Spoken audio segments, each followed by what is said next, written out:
Want to break the mold and become a better leader?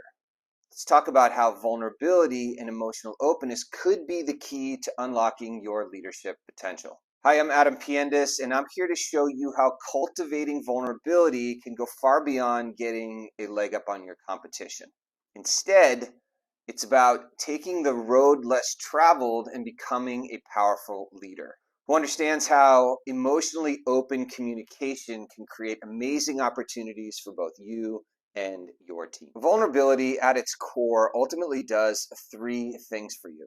The first is that it makes you more approachable. If you're willing to share personal stories and experiences and let other people know that you don't have all the answers, well, you're going to be approached by them with a sense of, well, I can trust this person because they're being honest and sincere with me. And through this process, what it ultimately does is it creates a more meaningful connection. And that connection, it resides and grows within yourself, but it's really about creating that connection with the people around you. And when you have that sense of connection with people around you, ultimately you're building a foundation of trust within your business. Any successful business has a strong, trustful foundation. And when people feel that they can lean into a team that is built on trust, they're going to be willing to take more risks. They're going to be willing to fail forward, right? Not always have the answers. And this is how they're going to grow, and this is how they're going to expand, and this is what's going to allow you in turn to also grow and expand in the process as well. Now, it's understandable why you may feel some reluctance about opening up in this manner. And up to this point, the old paradigm of leadership and management has always said, don't let your guard down, don't let anyone know that you don't have all the answers, because ultimately at the end of the day, this is a sign of weakness. But what we've discovered over time is that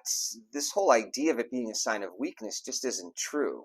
We create meaningful connections by opening up to others. And so that old leadership style is really in the rearview mirror. Nowadays, it's about being more vulnerable, being more open, and creating that meaningful connection. I want to share an example of one of my clients who was reluctant about opening up within his own organization and then found huge benefit after he did so. But before I do that, please like this video, subscribe to the channel, turn on post notifications so you can be alerted when new videos are released.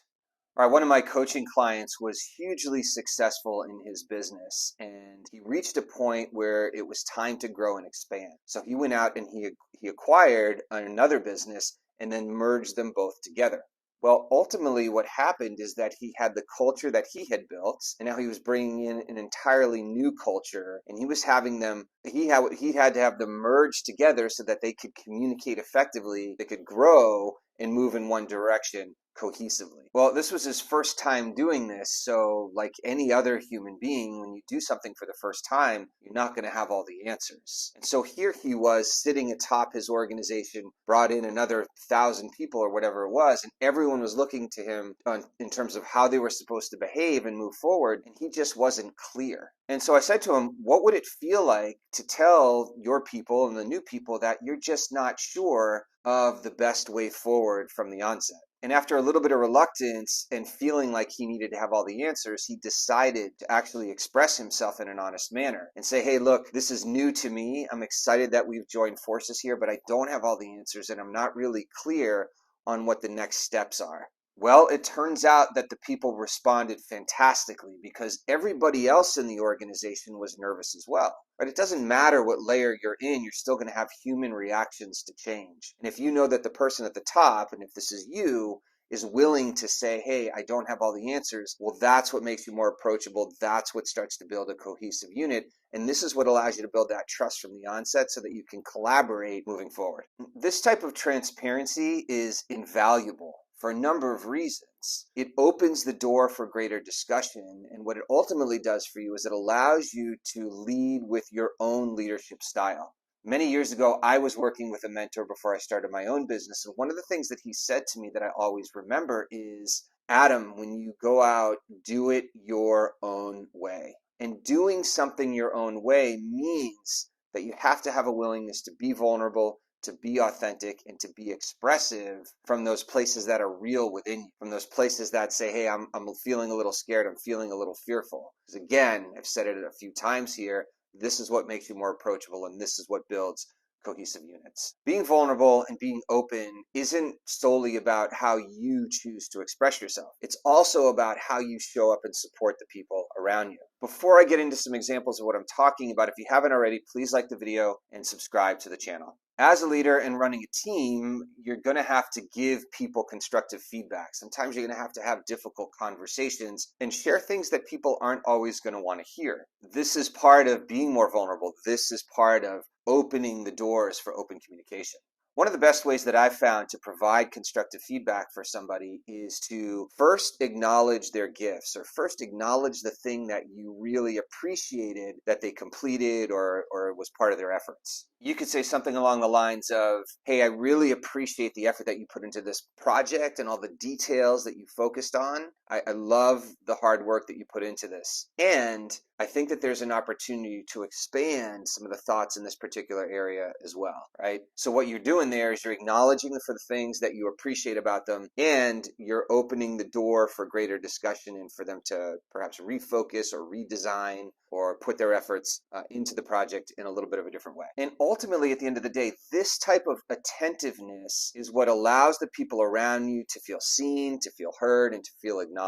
These are the three things that everybody desires. So if you can show up in this way and you can be vulnerable and not come in feeling like you have all the answers, this is what creates that psychological safety that is so important within teams and within organizations. Now, psychological safety doesn't mean that you create a free-for-all where everyone is able to just talk about whatever they choose to talk about at any given time. As a leader, it's going to be really important that you set boundaries as well. Being vulnerable and being open with your communication also requires that there are some parameters and some guidelines in terms of how people communicate, and this is where boundaries come into play. For example, if you're getting together with your team to talk about a project, you can set the boundary from the onset. You can say, hey, we're going to gather here today. What I'd like to talk about in this project is sections A, B, and C. We can share how we're feeling about the project. What are some of our frustrations with it? What are some things that we feel really good about? What this doesn't mean is that you're going to get into a side conversation about somebody's personal life or all the things that are happening in your personal life as well. This then now bleeds out and extends beyond the boundary of the conversation. And in some ways, you're being open and expressive, but in other ways, you're not creating a container where there are guidelines where people feel like they know why they're there and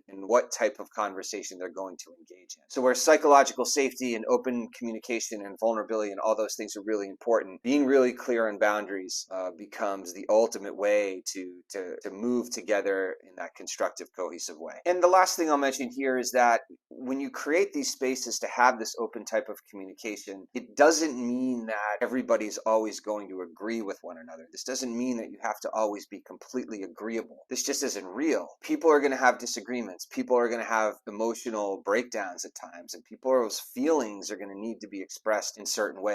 So being agreeable isn't the end goal, but rather it's about unifying towards a common goal. Vulnerability, open communication, creating boundaries, creating those safe spaces is what unifies the group through a foundation of trust. And so where there's going to be some times when everyone's not going to agree on a certain thing, what they can agree upon is that they'll come to a certain conclusion and then move forward together, focused on that common goal. All right, hopefully you got some thoughts that you can work with here on why it's important to be more vulnerable and how you can open yourself up, importance of setting boundaries, and really establishing your own leadership style in the process. If you haven't already, please like the video and subscribe to the channel. I hope you have a great day, and I look forward to seeing you in the next video.